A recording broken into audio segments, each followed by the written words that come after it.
Welcome back, my Poke Fanatics. It's Steven here, your moderate Poke Fanatic, here to build a dollar store deck with you today.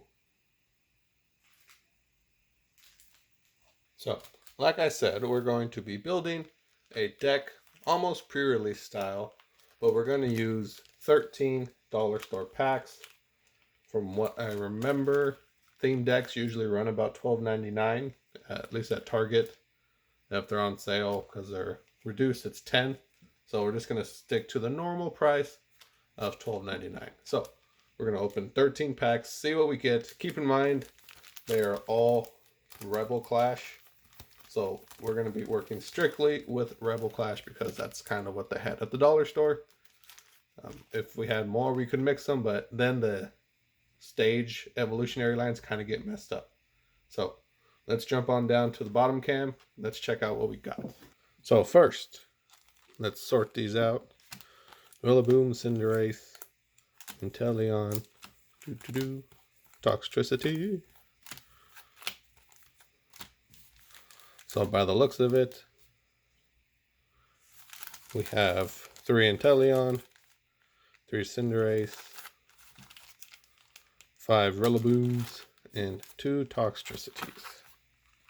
So let's just go one by one and see what we get. Remember, the goal is after we open all these is to be able to build a deck afterwards. So as a middle card could be a rare, a Wingull, and a rare. We have a Heracross. Let's zoom in and focus some. Your opponent switches their active Pokemon with one of their benched. Not too bad for 2 colorless energies. Oh, and a reverse Barbacle. Also rare. Oh, this was a common. Ha. So here's our rare, and it's reverse foil. Alright, let's check out what we got. So off to the side, I am setting them in by their typings. That way when we come back later, we can swoop through and see what we can work with. Now keep in mind, we're trying to make our own version of a theme deck using dollar store packs. Caterpie, a Metapod, and a Galarian Surfetched Holo even. By the looks of it so far, if we get a Farfetch'd and a Binacle, we can maybe make a fighting deck. Alright. So far, so good. Let's open this one from the bottom, make it easier on ourselves. Middle one comes back. Colorless Scyther. Ooh, this would be a good deck, good in a deck, even if it was like a pre-release situation. Carkle. And a Spiritomb, also rare. So far, we are 3 for 3 when it comes to rares. Discard the top card of each player's deck. Put 1 damage counter on your opponent's active Pokemon for each Pokemon in your discard pile.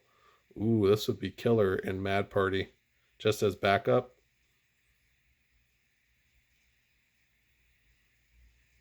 Alright. On to Inteleon some more. Now, I've said it before, and I'll say it again.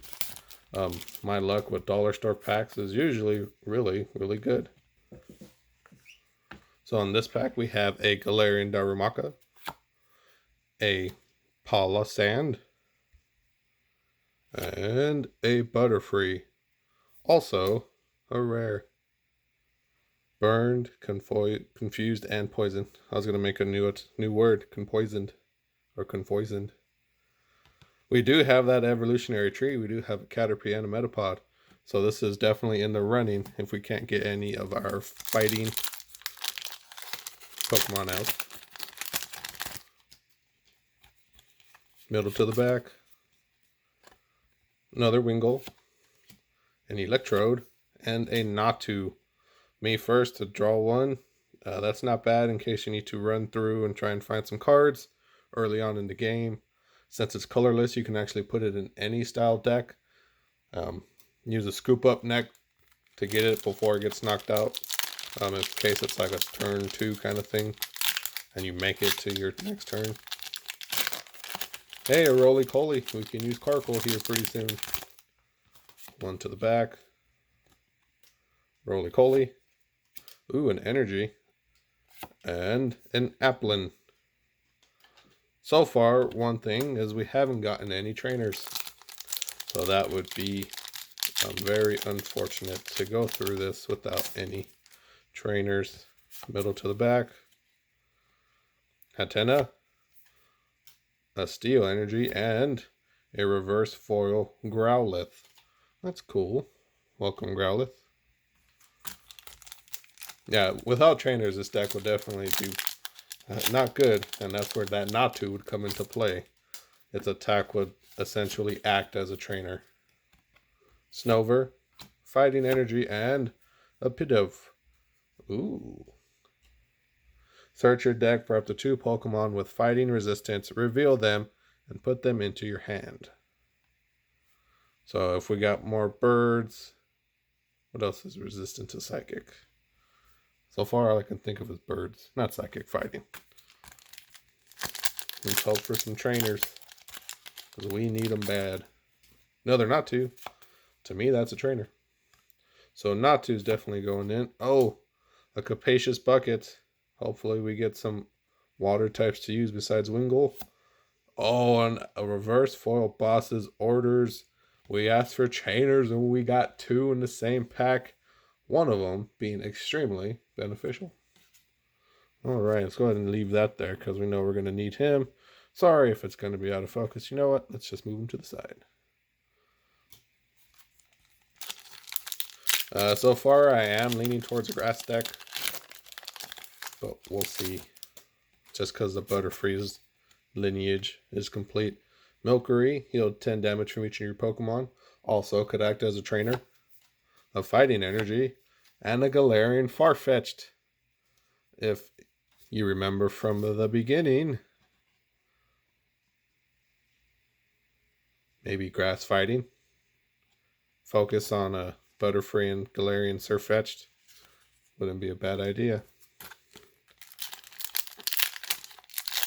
Alright, so we got 2 types we could probably work with right now. Middle to the back.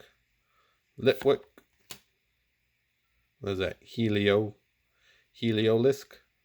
That's a cool name. And a Shinx. Shinx. We got 2 packs left. 2 trainers. 2 completed lineages. Middle to the back. Hatenna. Another Metapod. And a Barraskewda instead of a Barracuda, which is a rare. Now, if we got that Barraskewda, that'd be pretty good. Or the, was it Aerocuda? Peck, Spiral Jet. 1 energy to a 130. That'd be nice. We can hope. Heart of the cards. Even though that's a completely different game. Middle to the back. Toxel. Beware. And a Galarian Mr. Mime. Alright. Let's get down and see what we got. So here we are. This is what we can come up with only $13 in dollar store booster packs. As you can see, it is very, very trainer small. We didn't have much to choose from.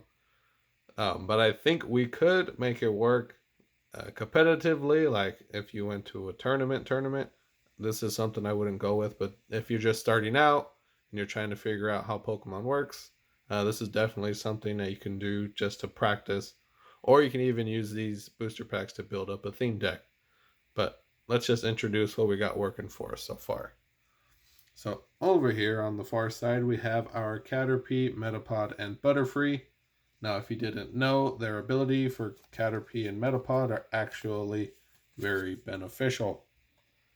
We have this Pokemon can evolve during the first turn or the turn you play it.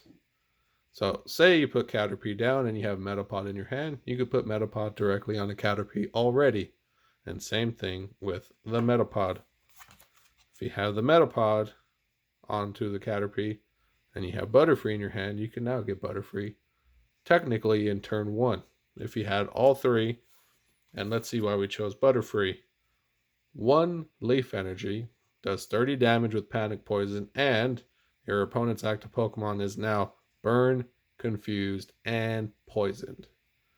So in between turns, I think Burn does 20, Poison does 10, and it's confused, so he has to flip to attack or is forced to switch out. But either way, he can take damage in between turns, which helps you out. It's like passive damage on your side. So that's why we're keeping the Butterfree. Next up as support for grass types, we have Scyther. So Swords Dance has always been a popular one. I think he had it in his jungle form back in early 90s. Well, late 90s because it came out later. So during your next turn, this Pokemon's Blinding Scythe attack does 70 more damage before weakness and resistance. So it'll do 90 damage before weakness and resistance. So if something's weak to grass, it's now going to do 80? It's a big chunk for 1 energy. So if you're going against water or ground, it'll be beneficial. Here's just some extra muscle with Heracross. It's like a free boss's orders, except they pick which one that they're switching out with. But for 2 energies, 30 damage, and them having to be forced to switch is decent. And 1 more energy gives us 110 with super horns or super powered horns. So let's get to our split typings with the Farfetch'd. So we would hypothetically be running fighting and grass energies. So with Rock Smash, we'll focus one at a time. Flip a coin. If heads, attack does 30 more damage. So potentially 40 damage with 1 energy, and then 30 guaranteed with 2. We evolve him onto Galarian Sirfetch'd. 1 energy for 40 now, and then 180 with Meteor Assault, but we have to move him from the active position to the bench before he can use it again. So we're definitely mainly relying on Butterfree, but if we can't get Butterfree out in time, we have backup with Galarian Sirfetch'd. Now here's where it gets kind of tricky.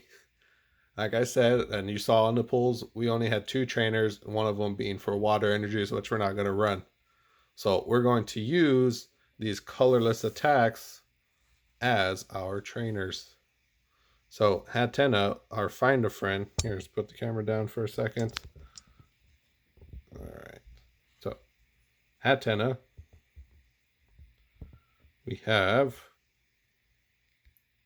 search your deck for a Pokemon, reveal it, and put it into your hand. So this is like using a supporter to look for a Pokemon, or a quick ball without having to discard. It wastes your turn. Not waste, but you have to use an attack to get something. But at least you can search through your deck and see what's there. And we have 2 of those in our deck. And then if we need to draw cards, we have Wingull, which is draw a card with Collect for 1 colorless. The benefit of Hatenna is that it has a normal attack as well. So if we get back down into the corner and we don't have much left, we can still use it to attack for 20, which isn't a lot, but it's better than being forced to just do Collect the whole time with no damage being done. And then our actual trainer is Boss's Orders. So switch one of your opponent's bench Pokemon with their active. So this, you choose what's going to happen to their Pokemon. You get to pick which one you want on the bench. So if we have those in order, we have 1, 2, 3, 4, 5, 6, 7, 8, 9, 10, 11. So we would have 11 cards already in the deck. We need, 49 more? So what we could use is we could add the Natu. Natu also draws cards. So that'd be 12. Wingull, we can add another one to draw more cards. Looking for things with colorless attacks that we can use that'll benefit us. We don't have anything with fighting resistance. Roly-Poly and Carkol, we could. 60, 100 HP. It's a lot of energies though, but we'll have them. So if we need backup, we can use them. The only reason I'm doing this is because we do not have the heavy trainers that we need to survive. If you want to increase your odds of evolving Caterpie on first round, you can add the Metapod. And then you can do another Natu to draw a card, or Aromatherapy to heal 10 damage from everyone. Like I said, this deck is definitely not championship worthy. But over time, you can modify it and build up. So 1, 2, 3, 4, 5, 6, 7, 8. Whew. So we're at 18 cards already. So if we're doing a pre-release, it'd be nice because then we only need, 22 more cards, which you can split 11-11 for fighting and grass energy, which would be more ideal. But a full-on theme deck, if you're trying to combat one, I think you would have too many energies. Which isn't bad, but you don't have the support of multiple trainers, and that's where this might kind of bite you. So my advice, maybe not use dollar store packs to build a deck, but you can use them to fortify one, which we might do here in another video. But until then, now we know. If you're going to look to build a deck, maybe buy a theme deck and a booster pack or two, or get a little bit more. We do have some more packs on standby, but I wanted to keep fair to the pricing of a theme deck towards the booster pack. So $13 to $13, and this is what we came up with. Maybe we'll do a video with this against a theme deck and see which one wins. But until then, thank you for watching, being here with me, enjoying this, indulging me in my creativity. Don't forget to like, comment, and subscribe. And I'll see you in the next one. But until then, take care.